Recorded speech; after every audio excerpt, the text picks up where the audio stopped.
Let's go to our London reporter, Jonathan Sacerdoti, who joins me via Skype. Jonathan, so good to see you. First, I want to ask you about the response there in the UK to the remarks by the Foreign Secretary.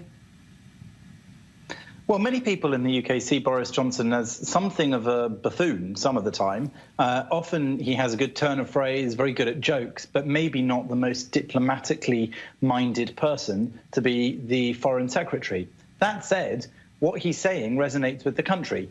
People are more or less behind the government's position.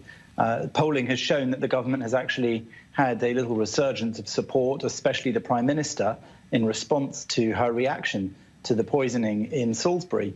And Boris Johnson here is articulating the thoughts of many British people, but perhaps not in the way that they would necessarily have put them themselves. So the comments about Hitler hosting the Olympics is perhaps slightly on the line, though other people say that he's saying exactly how people feel about this, that this is a country which shouldn't have the trust and support of the family of nations, and that hosting the World Cup there is to allow them a PR opportunity to present a front of normality.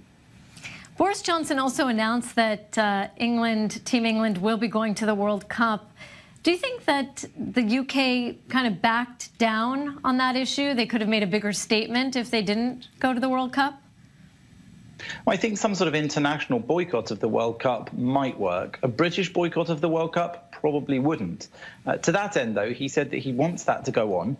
He does want Britain to play in Russia, but there won't be any officials or members of the royal family going there. However, he's also said that for those fans who are perhaps going to go and support the British team, they may be afraid, and there will be travel advisories closer to the time. He's also said that Britain is still working closely with Russia in terms of policing, so that those fans who do go over there will be safe. And that's really the crux of the actual situation at the moment. Britain is trying to keep a fine balance between cooperation and discussion carrying on with Russia where needed, but also to condemn very strongly what they've done and to remove any top-level involvement with Russia.